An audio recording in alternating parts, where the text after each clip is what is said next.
Neverness to Everness is an upcoming open-world action RPG, currently announced for PlayStation 5, PC, Android and iOS. At first glance, it may give you some Grand Theft Auto vibes, due to its urban setting, its seamless blend of various gameplay systems, and its attempts to simulate a living city. But what truly sets it apart is the way it embraces its supernatural themes, weaving them directly into the story, characters, and environment, alongside its robust RPG systems. A lot of people mistake this game for Ananta, which was previously known as Project Mugen, due to the similar anime aesthetics and urban open world setting. But they are completely different games, and despite Ananta being announced first, Neverness to Everness was the first to enter a closed beta on PC.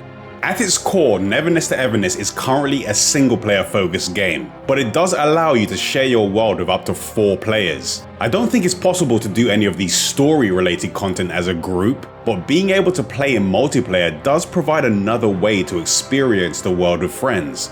But before we go any further, I want to make it clear that this video is not sponsored. I went into the beta with no prior expectations, and to be honest, the trailers didn't really sell me on the game. But after a few days of playing, it surprisingly won me over more than I expected.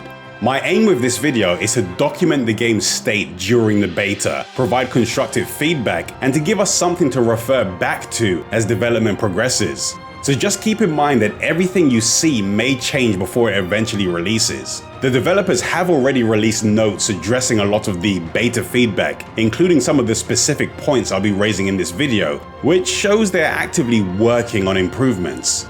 My goal when going into the beta was to find everything I could, not just for the sake of the video, but also to provide direct feedback to the developers. And what I discovered was a game filled with creative ideas, charming characters, and a surprising amount of hidden depth. But before we get to that, let me share some of my initial frustrations. My first impressions of the game was that it felt surprisingly unpolished and rigid. This was most noticeable in the combat animation that lacked fluidity, which was made worse by the awkward controller inputs that had hardly any customization options. So even though I usually use controllers for action games, I ended up switching to keyboard and mouse for most of the gameplay, which was easier to use but surprisingly lacked customization options as well. I also encountered some really random bugs, like curtains just randomly closing over my screen, which forced me to restart my game. Movement while on foot also felt really sluggish, and general traversal wasn't as mobile or intuitive as I had hoped, so I had to rely on character-specific movement skills a bit too much.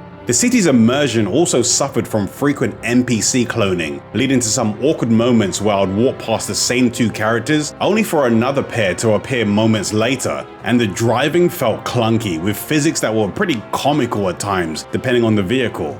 But despite these initial hurdles, once I pushed past them, I was ready to truly understand what Neverness to Everness was all about.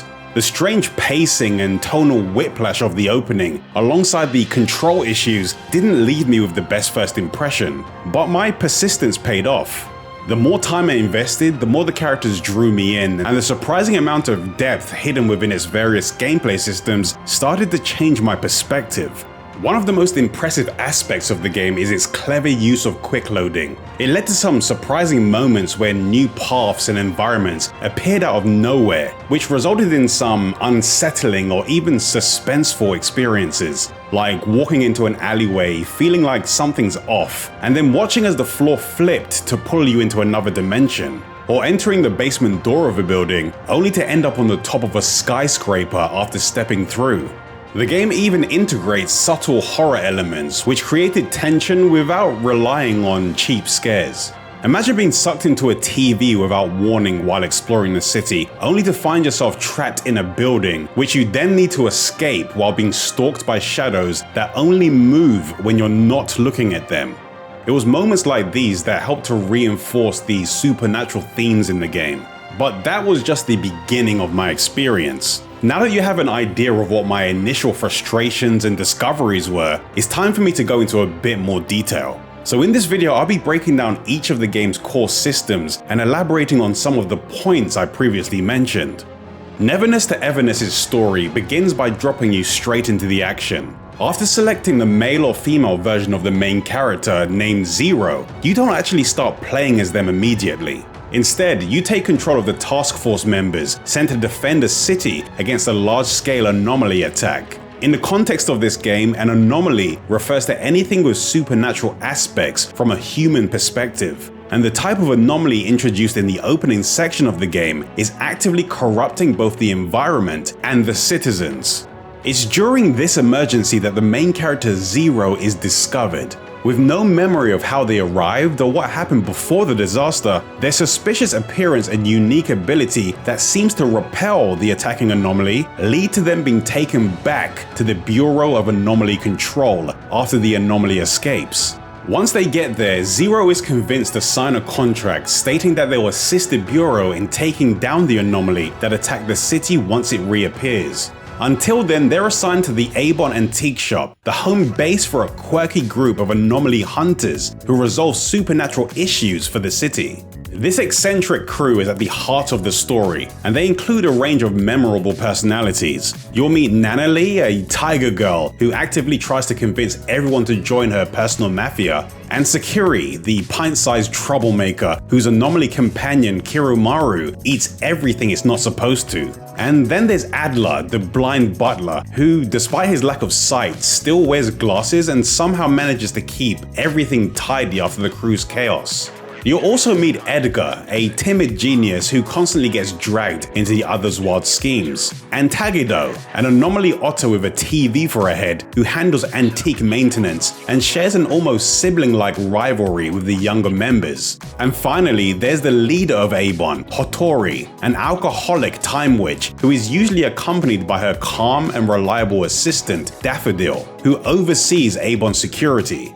It's within this setting that Zero begins their new role as the appraiser for Eibon. This position is earned due to Zero's heightened ability to detect and communicate with anomalies, and even see through other Esper abilities. While this role is officially meant to keep Zero under observation and aid their adjustment to city life, this assignment quickly devolves into Zero being constantly pulled into the crew's crazy plans, often attempting to bring some normality to the chaos. It was from this point, after being introduced to the Eibon crew, that I genuinely started to warm up to these characters. Their distinct and often humorous personalities made their interactions surprisingly entertaining, and this was enhanced by the story's overall presentation. The story content in Neverness to Everness genuinely makes it feel like you're playing through episodes of an anime, and that's a phrase I rarely use without rolling my eyes, but in this case it's actually appropriate. The characters' personalities and the story's well-paced episodic structure, combined with the fluid animations and various visual styles presented in its cutscenes, made it a very entertaining experience. In addition to the cutscene presentation, the game makes clever use of set-piece moments and seamless area transitions during the story-related content. The supernatural elements enhance this, leading to some unpredictable and genuinely captivating moments during some of the story stages, which managed to easily hold my attention. During the beta, there wasn't an overarching antagonist in the story. Instead, the narrative focuses on the everyday lives of the Eibon crew as they tackle various paranormal requests. This light-hearted and often surprisingly entertaining approach showed that the game never really took itself too seriously, which was nice to see. But this approach to storytelling wasn't just limited to the main story. Neverness to Everness features a variety of side quests. Some are small in scale and mainly help to flesh out the world and subtly guide you towards previously unexplored areas, but there were some that were surprisingly well thought out and felt less like side content and more like miniature main story episodes themselves. One example that stood out is a quest that takes place in its own small dedicated town area that seemed to only be accessible for that specific quest. This particular quest featured a slowly unraveling mystery with cleverly interwoven investigation and puzzle-solving elements. During the quest, I could seamlessly alternate between the past and the present to uncover what happened, which showcases the developer's ability to create some unique, one-time story-driven experiences outside of the main story episodes and spin-off stories.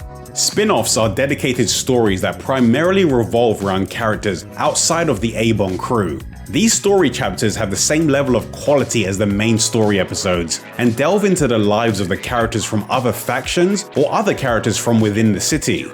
At times they can unlock new side activities or character-specific features, but their core purpose is to provide players with a deeper, more personal insight into these characters' personalities and motivations. This narrative and character focus even extends into the wider city through the bond system. As you meet characters during the main story, side quests and spin-offs, they'll be added to Zero's bonds. Bonded characters will occasionally reach out through messages to discuss current events or seek your perspective on their personal dilemmas. Within this system, giving gifts increases a character's affection, which eventually raises their affinity with Zero and unlocks rewards. Reaching specific affinity levels unlocks a Bond Ascension quest, which is a dedicated narrative segment essential for progressing your relationship further. And depending on the character, some of these Bond stories can even continue and expand upon quest chains you initially picked up through side quests. While this system builds your relationship with individual characters, your overall account progress is measured by your hunter level. This is an overarching level that increases as you complete story episodes, side quests, and other open world objectives, but it isn't just a way to measure your account's progress, since it also unlocks new features and content. The story-driven content in Neverness to Everness does a good job of showcasing the game's unique worldview, and helps to build a surprisingly convincing setting through its characters and their interactions. But it's the urban open world that serves as the foundation of the game, and helps to make the city life and its systems feel more believable. The city itself uses a more familiar foundation compared to the fantasy, sci-fi, or post-apocalyptic settings common in other open-world RPGs, which was a refreshing change. Even as someone who spent a lot of time playing in urban open worlds across various genres, combining this familiar city environment with supernatural anomaly encounters made the experience feel surprisingly unique. And the developers managed to come up with some creative ways to integrate these encounters into the world. As you explore the city, there are times where you'll get an unsettling feeling that something's about to happen. Your minimap might begin to produce static, or elements in the environment might distort, which is a warning that you're about to witness something supernatural. These encounters can range from simple battles against common enemies to larger and more complex anomaly commissions. These commissions can pull you into a deep mystery, introduce light horror elements, or even transport you to a completely different environment for a boss fight. For example, the Wandering Puppets anomaly was a large-scale mystery-focused commission set in a school. It featured well-designed exploration and discovery objectives, like finding clues during the day and returning at night to solve the mystery of why mannequins were coming to life. These puzzles and objectives often required serious thought and a sharp eye for detail to complete. And there was also another commission that was worth pointing out that made clever use of perspectives and depth, which required me switching between 3D and 2D perspectives to access new areas and make my way to the top of a building. A lot of the anomaly commissions stand out because they challenge you to think for yourself. Instead of giving you a step-by-step guide, the game provides a basic concept and a few notes, and then trusts you to figure out the rest. While some objectives are more obvious, others require genuine exploration and careful thought, which I found to be a refreshing change from the kind of open world games that tend to feel like a checklist of simple tasks that lacked any real sense of discovery. You can actively track the locations of specific anomaly commissions on the map, but as I mentioned before, I thought the surprise encounters were much more impactful. The unpredictable nature of these events made the world feel more engaging and left me wondering what unexpected thing would happen next. Anomaly commissions are an important aspect of the open world in Neverness to Everness, but there's a lot more to see within the city.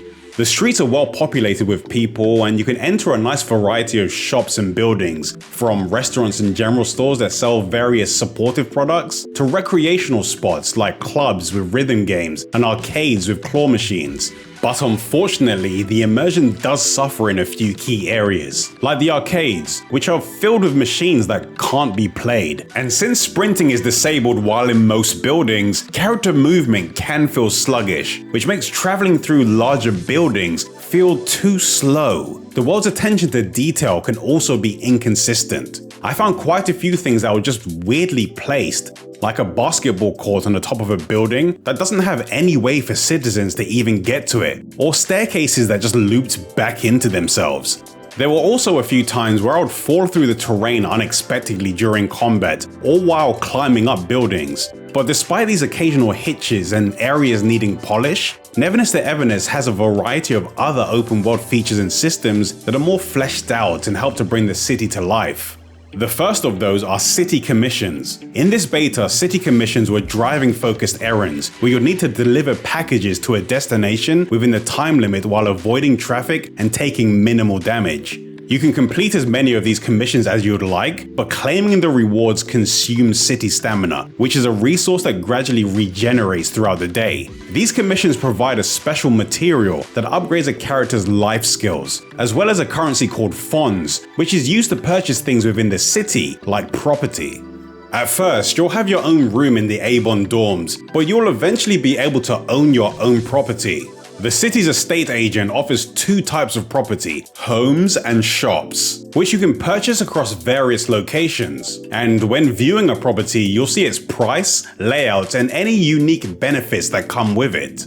For housing, each property comes with its own anomaly furniture, which are supernatural items that unlock new features or provide your characters with additional buffs. These buffs can be enhanced by upgrading the furniture with materials dropped by enemies, or by winning materials at the weekend auction house. To unlock the furniture's perks, you'll first need to complete a related challenge. And from what I've seen, these perks are worth the effort, since they can provide stat increases for your characters, they can reduce the stamina consumption while dashing and gliding, and even unlock a daily boss battle that you can challenge for some extra money. You can also customize your property with a surprising amount of flexibility using furniture purchased from shops around the city. The furniture system allows you to freely place your furniture, including being able to stack smaller items on shelves, and you also have the option to change the color scheme of the apartment. The camera did feel a bit clunky to navigate though during the furniture placement, but the decoration process was quick and intuitive for the most part. A few additional UI elements like a reticule that shows exactly where furniture will be placed, or a clearer indicator that displays how much furniture you can actually use would be helpful, but the system did work well overall. In addition to housing, you can also manage cafes, which became my main money generator during the beta. At first, you'll only be able to invest into a small cafe, with larger ones becoming available as your management level increases. In your cafe's management menu, you can assign any of the characters you own as employees, and you'll also need to assign food to your shop before you can sell it to customers. At first, you'll have a small selection, but you can unlock new recipes after completing specific quests or objectives. In order to prepare the food, you'll need to make sure you have enough ingredients, which can either be delivered instantly for a fee, or you can create a shopping list and purchase the ingredients at local vendors for a lower cost. You can also decorate your shop to make it more attractive to customers, which can improve how well the shop performs. Once your shop is open, it will passively earn money over time and gradually increase your management level. You'll also earn a special currency that can be used to upgrade the cafe and its products, which directly increases the revenue it generates. This currency can also be used to upgrade a character's life skills, which are skills that can directly influence the performance of your cafes depending on the character. For a more hands-on approach, you can take part in the Owner's Selection minigame. In this minigame, you'll prepare and serve food to customers as you play through various stages that have their own objectives. Before beginning a stage, you can select a support team of up to 3 characters that provide you with additional assistance. For example, Adler's ability lets him auto-prepare new batches of coffee so you can quickly serve them to waiting customers. The goal is to prepare and serve as many dishes as possible within the time limit, while scaring away disguised anomalies that are trying to steal your food. Even though claiming rewards for this minigame costs city stamina, you are free to replay any unlocked stages without any cost. As you invest in more shops, the earnings will stack and you'll receive a live feed of any issues that require your attention, like warnings to restock low ingredients, resolving arguments between customers, or assisting with complaints like long queue times or customers that are talking too loud. These small additions to the shop management add an extra layer that helps to bring the system to life. The property and management systems feel like a great start, but they would be more engaging if they were tied more directly into the narrative. I think it would be nice if new side quests or story beats were unlocked by upgrading a specific property, or if your cafe could attract regular customers that have their own bonds and quest chains. For example, imagine getting to know the story behind a customer who only visits a certain cafe when it's raining, or discovering a supernatural mystery tied to a particular apartment that you own. Situations like these would make the city life aspects feel less like a side activity and more like an active part of the game's world, making your investment in these systems feel even more meaningful rather than just something you do to claim the rewards. Once you begin to earn a decent amount of money, you can use it to purchase a variety of vehicles, which expands how you experience the game's open world. Even though fast travel is an option, I still use the public transport at times out of pure curiosity. I wanted to see if it would lead me to places that I hadn't noticed before, and surprisingly, at times it helped me spot some hidden collectibles that could be easily missed. Public transport was more of a novelty though, and it wasn't really the best option for traveling. I ended up being trapped on a bus since it was stuck in traffic at a red light. I wasn't able to open the doors manually outside of a bus stop, so eventually I had to fast travel out to escape. And for those of you that are wondering, yes, you can be hit by the trains. But I wouldn't recommend it though. I got hit by the train so hard it respawned me at a campsite. It's not where you'd usually expect to respawn after dying, so I'm not even sure what happened here. But for more control over your travel, owning a personal vehicle is more convenient. Early in the game, you can buy a scooter that lets you travel faster than being on foot. And since it's small, you can use it to travel through narrow pathways, but it's held back by its lowest speeds on road. Eventually, you can visit the various car dealerships in the city to purchase new cars from a variety of brands. These cars can have different features and characteristics depending on the brand, and after purchase, they can be taken to a modification shop. At the modification shop, you can customize your vehicle's appearance with new coats of paint and purchase parts that can enhance specific parameters. This shop also repairs your vehicles, which I had to use quite a bit because of the current state of the driving controls and my own directional skills. I didn't spend enough time testing each of the parts you can buy to notice any significant difference between them, but the ability to upgrade and customize your vehicles is a welcome feature. The vehicles you've bought and upgraded can also be used in street race tournaments. These tournaments each contain multiple tracks, and the selection of tournaments available gradually unlocks over time as you increase your hunter level. The races take place on closed-off roads throughout the city, which means you'll only see your opponents. Some of these races can be one-on-one, but the amount of participants can change depending on the track. This mode has the potential to be fun once it's more polished, but the car handling and physics are holding it back. Drifting is possible, but it's difficult to control at the moment. And while racing, my opponent's speeds felt artificial, sometimes slowing down a bit too much to let me pass, or suddenly speeding up out of nowhere. It was also possible to race against other players in online multiplayer. I didn't get a chance to test all of the multiplayer features, but it seems like you can invite friends to private races, and there also seems to be matchmaking for general online play. But currently, it feels like vehicles were included just to check a box for an open world city game. It doesn't feel like their full potential has been realized, since in the open world they're just mainly used to travel a bit quicker in areas without a fast travel point nearby. To make vehicles more interesting to use, the developers need to do more to integrate them into the core open world experience. For basic gameplay, I'd like to see some fun challenges and new vehicle-related systems, like having different challenges that take advantage of the different types of vehicles. For example, drift-related challenges on winding roads, or stunt ramp challenges, or challenges that involve riding a scooter or motorbike through narrow alleyways filled with hazards, or even minigames that make use of off-road vehicles to defeat anomalies. Right now, there's not much of a reason to own more than one vehicle, but with additions like these, owning a wider variety of vehicles could have a bit more of a purpose. The game's supernatural themes create another opportunity that they could take advantage of. The developers could create vehicle-focused challenges where the roads distort and twist, forcing you to navigate through a dimension-shifting environment. A few anomaly commissions lean into this idea, but driving was never the main focus. Being in a vehicle was usually just the activation requirement to begin the commission. Finding a way to tie the vehicle system directly into the game's unique identity could shift driving from being a generic travel mechanic into something that's engaging and more memorable. Despite the freedom of having your own vehicle, the city still has rules, and committing violations can trigger the warrant system and can lead to a police pursuit.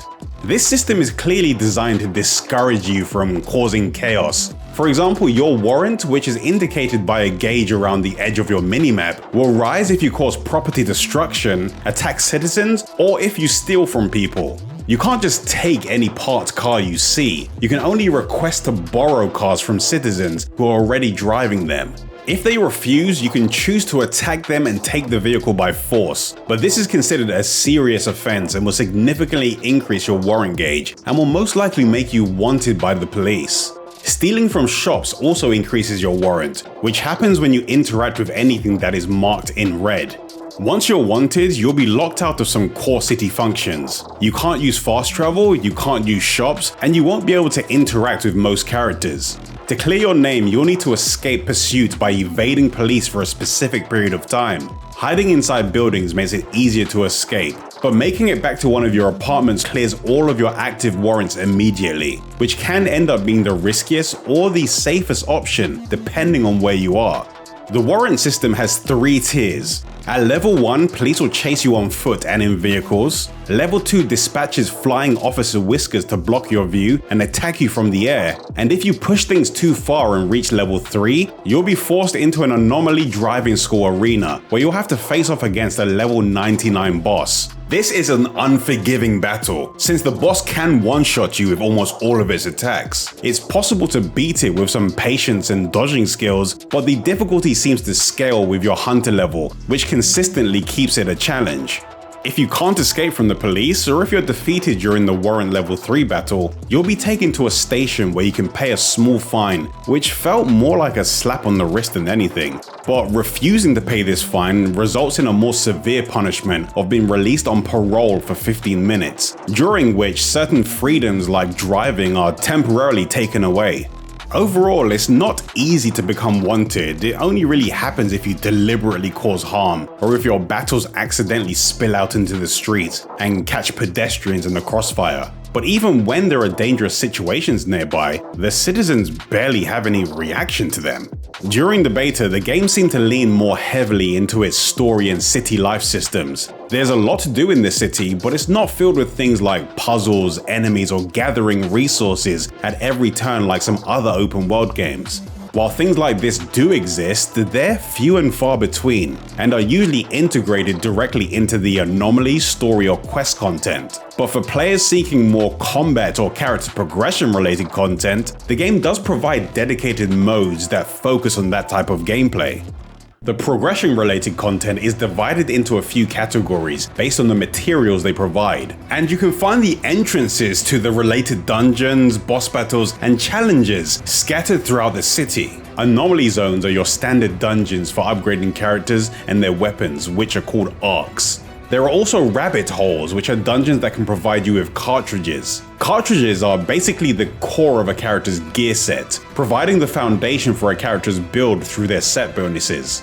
For materials that can increase a character's level cap, you'll need to take on anomaly hunts. This content revolves around boss battles that can have some interesting mechanics. For example, the Black Tone boss had phases where it would scatter chains across the arena to capture and remove your characters from battle if they touched them. And there was also the Beat King boss battle, which had rhythm game phases where you needed to follow along with the prompts to attack, dodge, and jump to the beat.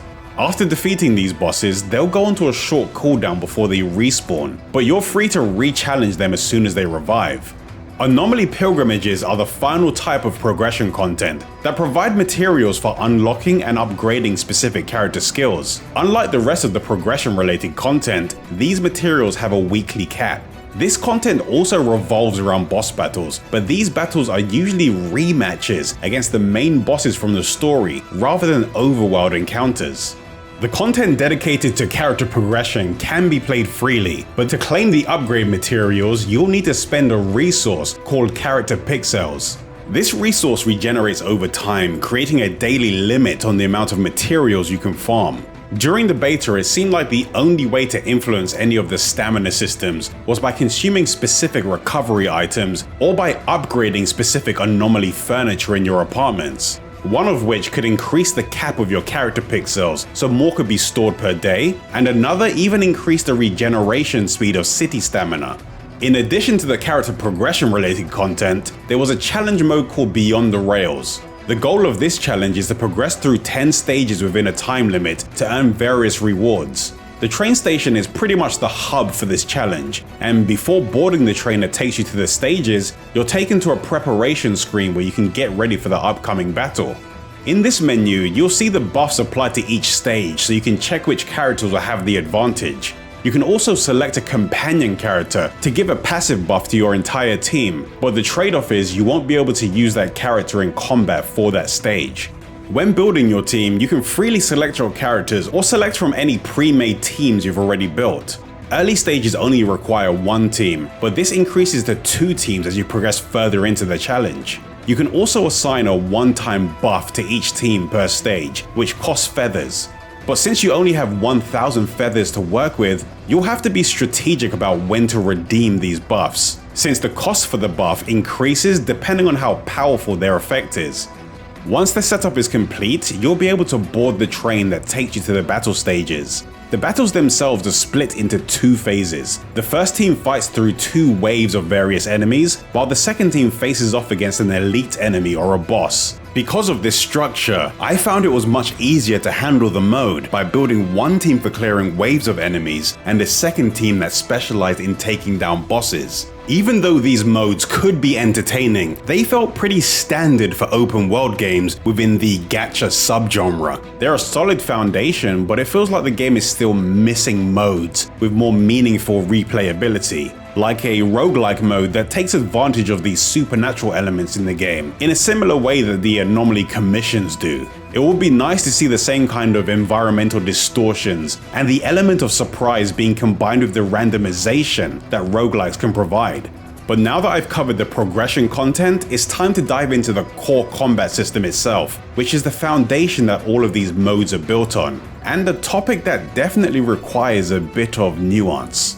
Neverness to Everness uses a 4-character team-focused combat system, where character switching and elemental combos are the main focus. Since the beta didn't have any in-depth combat tutorials, the basic gameplay felt clunky and shallow at first, so this didn't give the best first impression and the combat felt incomplete. But I decided to hold back my full judgment until my characters were properly geared, since there was always the chance that the equipment could influence how my characters feel to play. And I'm glad I did, because after digging into each character's abilities and learning how the Esper cycle system works, the vision for this combat system started to become clear. It still feels incomplete and needs significant polish, with things like smoother character animations and less of a delay after switching, but I feel like I've grasped the core of what the developers were going for. The combat doesn't truly shine until you're fighting more aggressive enemies, but when you understand the mechanics, the combat system is much more flexible and deeper than I first assumed. It's a system that has a lot of room for improvement, but it's heading in the right direction. The combat system revolves around each party member's core abilities and how they interact with the break system and an elemental combo system called Esper cycles. Characters can use basic attacks, skills, and ultimates, which can be modified depending on a character's unique traits, like being able to generate or consume a unique resource or use contextual inputs to activate new attacks. A character's basic attacks can be used freely, but their skills will go onto a cooldown after use. And as you continue to deal damage to enemies, your party will generate a resource called Field Essence, which will charge the character's ultimate attacks, which can be used once their ultimate icon begins to glow. To defend against enemy attacks, you can use a critical dodge by evading just before an enemy's attack connects. This lets you follow up with a counter attack that deals extra break damage. Every enemy has a white break gauge that gradually depletes as they take damage. Once the gauge is empty, the enemy will take a burst of break damage and will be stunned, leaving them vulnerable to your attacks until the bar recharges. You can take advantage of an enemy's elemental weakness to break them even faster. This is where the Esper cycle system comes in. As you attack enemies in combat, the character currently in use will generate cycle rate. This is displayed as a circular elemental gauge next to the character's health or on their character portrait. When a character's cycle rate is full, switching to another character while their portrait is flashing will consume the cycle rate of the previous character, and the incoming character will perform an entry attack. The entry attack applies the effects of the Esper cycle onto the enemy's hit, and the type of effect that is activated is based on the elements of the two characters you're rotating between. If the incoming character's element matches the enemy's weakness, the entry attack deals a significant amount of additional break damage. This makes elemental team building a key strategy for quickly stunning tougher enemies and taking advantage of their vulnerability. One of the most effective ways to generate cycle rate is when parrying an enemy's attack. When enemies are charging a special move, a warning indicator will appear. If you time an attack to hit the enemy while their warning lines are overlapping, you'll perform a parry. It seemed like parrying generated different amounts of cycle rate depending on the type of enemies I was facing, with bosses seeming to give significantly more than normal enemies. Each element has two other elements that it can form a cycle with, so this needs to be taken into consideration when setting up a team. For example, combining the Cosmos element with the Anima element will create the Blossom Esper cycle.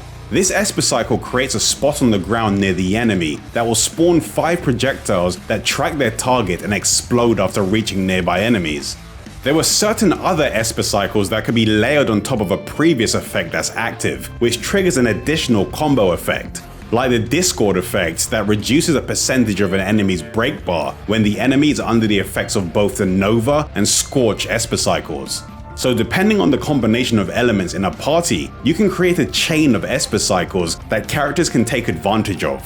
As you continue to upgrade your characters, each of them has an additional modifier that activates when triggering a specific Esper cycle. These modifiers can change the way an Esper cycle functions, which can lead to some powerful interactions between the various effects. One of the characters that seemed to do a good job of taking advantage of Esper cycles was Hotori.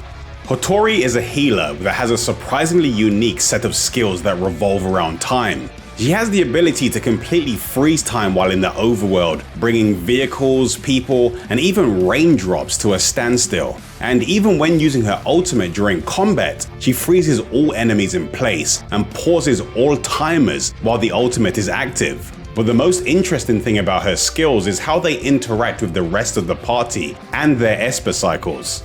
My Hotori team was built specifically to stack Esper cycle modifiers that take advantage of the Blossom effect. For 5 seconds after using her skill, Hotori records one skill or entry attack from each of your other party members. If a character is recorded successfully, a purple clone of their recorded action is created on the field. When switching back to Hotori, activating her ultimate will freeze time and summon the purple clones that were recorded during the use of her skill. These clones will replay the actions that were done by the characters at the time they were recorded, which also includes their Esper cycles.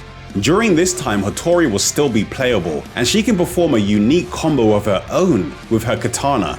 This pretty much ends up being a full team attack that takes advantage of the Blossom effect that Hotori activates from her own entry attack, while also preparing the Esper cycles from the rest of the party that will activate another wave of projectiles as soon as the time stop ends. This was just one of the ways that character skills can have interesting interactions with Esper cycles, but there was one other character that had an interesting skill worth pointing out, and that was Lacrimosa, who had the ability to copy and transform into an enemy and use their special attacks. The transformation skill that she copies can be kept until you decide to delete it or overwrite it, which can open the door to even more experimentation while you try to find an enemy skill that complements the way you have her built. The combat system can seem pretty shallow at first, but once you stop viewing it through the lens of other games, it's actually surprisingly flexible and gives you a lot of options for setting up teams. There are parts of the combat system that still feel incomplete, so it requires a lot of polish and fine-tuning.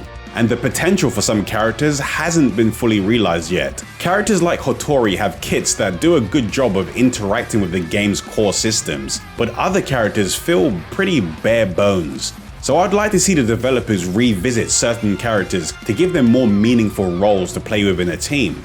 I'd also like to see them rework some of the Esper cycle reactions, since certain effects seem a bit too passive and less interesting to build around compared to others. Being able to layer effects from certain Esper cycles to trigger a combo effect is a good idea that I think they should lean into more. And with the way the Esper cycle system is structured, it does make it seem like you'll benefit from having a wide roster of characters to choose from across different roles and elements. Early in the story, you'll unlock Zero, Mint, and Adler as your first team members, but you can eventually roll for new characters through a gacha system called the Scarborough Fair. Instead of a typical banner, the roles are presented as a board game. You roll a dice and you get what you land on. You can get basic weapons, you can get a currency that you can use to trade for items in a shop, and you can get some new characters. And if you're lucky, you can even land on extra dice rolls. The dice that are used to roll on the boards can be obtained through gameplay, giveaways, or with a premium currency that is also obtainable through general gameplay. But as this is a gacha system, I assume this currency will also be purchasable once the game releases. In the beta, there were 2 separate boards, each requiring a specific type of dice, one for standard characters and one for limited time characters. Both boards guarantee at least one A-class item within 10 rolls and an S-class character within 90 rolls. It's also worth pointing out that this game doesn't have a 50-50 chance system. So if you roll for a character on a limited board, you are guaranteed to get the featured S-class character, which is a huge relief for anyone who's played some of the more recent high-budget gacha games, since it removes the frustration of losing in the 50-50 and having to wait for another banner or a rerun to get your desired character. After 70 rolls, the board is enhanced and visually changes to show more S-class character tiles, giving you a higher chance to land on an S-class character. It's also worth mentioning that all limited boards share the same S-class pity counter, so rolls from one limited banner will carry over to the next. The standard banner also had a one-time character selector after your first 50 rolls. This selector was integrated directly into the standard character board, so the 50 rolls used to unlock the selector still counted towards the 90 roll S-class pity. This meant that on your first time using the standard board, you could end up with 2 S-class characters within 90 rolls, which was a nice way to help people get started. Even though the board game presentation is a nice change, the novelty wears off quickly. The animation for a single roll takes several seconds, making it something you'll most likely want to skip after the first few times. But it was nice to see the developers attempting something different with the gacha format. But with no 50-50 system and rules that seem a bit more favorable, I'm sure most of you are wondering what the catch is. It's always going to come down to how much roll currency we're provided with during gameplay, which is something I couldn't accurately track in the beta. However, the game's core system strongly suggests that a wide roster will be the main motivator for rolling. Things like the Esper cycles, which benefit from elemental variety, and the cafes, which can make use of multiple employees, make it clear that you'll benefit from having a lot of characters. Owning more characters is something that will most likely happen naturally over time, and it is possible for your shops to operate with one employee assigned each. So as of right now, it's hard to tell if this will have any long-lasting impact to the progress of your account, since having more characters early on may just give you a head start at the beginning. The good news is that as of right now, you don't need limited characters to make a strong team for combat. In my experience, I was able to build a fun and effective team for the overworld and endgame using characters from the standard banner and story. So, despite the fact that this game does use a gacha system, I'm still cautiously optimistic that it won't pressure players into spending money. However, it is in a gacha game's nature to always find ways to make spending money enticing. So I'm expecting them to do this through strong buffs or unique synergies tailored to the latest limited characters, making them feel like a significant or even essential upgrade for players that don't have an invested account or are looking to optimize their teams.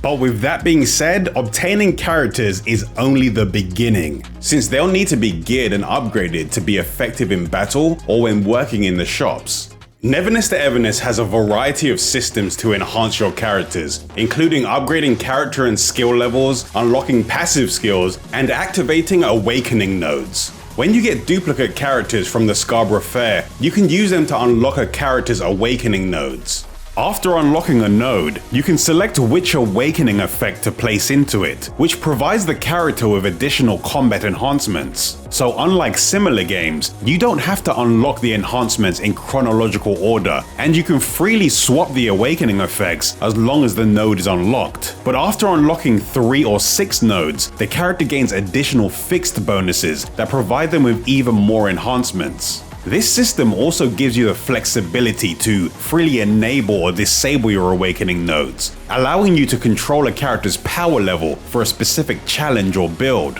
In addition to character upgrades, you have equipment that functions like weapons and armor, but they're called arcs and consoles. Arcs are contained anomalies that serve as equipable weapons. Each one has their own stats and bonuses, but they aren't universal. A character can only benefit from an arc's stats if it matches their compatibility trait. For example, a character with the connective compatibility can only get the full effects from arcs that also have the connective compatibility trait. So it's best not to just equip any arc to any character.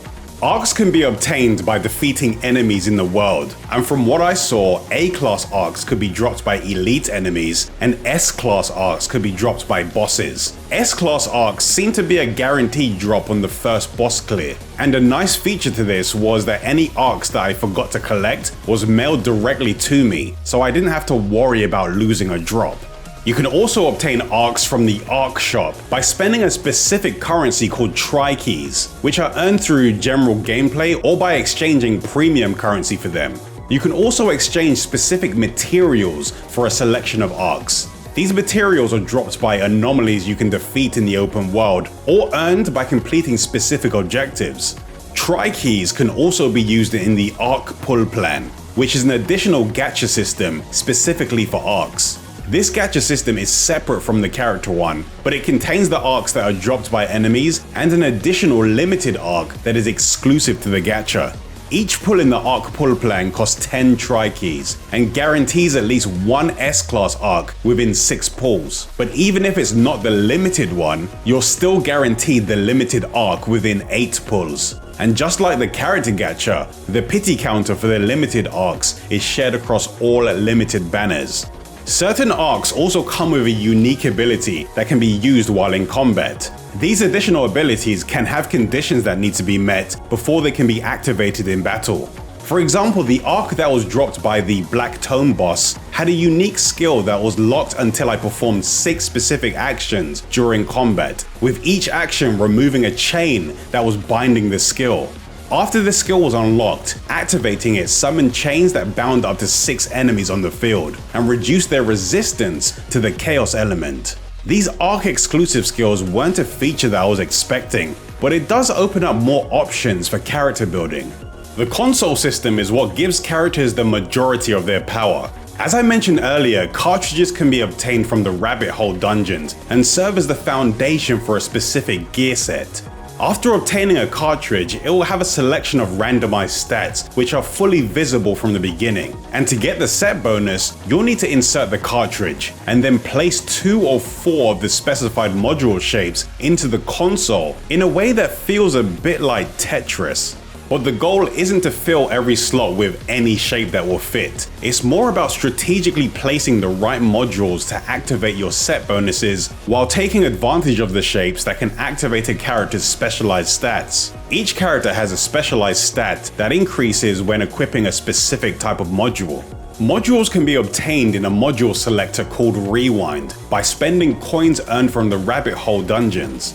The 3 difficulties of Rewind provide different tiers of modules: blue for easy, purple for normal, and orange for hard. Easy mode gives a random selection of modules, but the harder modes allow you to select up to 8 specific shapes to receive, with the cost increasing if you choose the same shape multiple times. And just like cartridges, each module has its own randomized substats that unlock as you upgrade its level. You can use specific materials or unwanted modules to upgrade them, so it doesn't seem like anything goes to waste. Even though you can target specific module shapes in Rewind, the randomized substats mean you'll be re-rolling modules constantly to find the perfect gear, which I assume will be a core part of the endgame grind. But surprisingly, even using the blue modules was worthwhile when progressing through the game, since they still had the same amount of substat slots as the higher tier modules, with the main difference being their lower stat values. So it was still possible to make entry-level builds that could be upgraded piece by piece.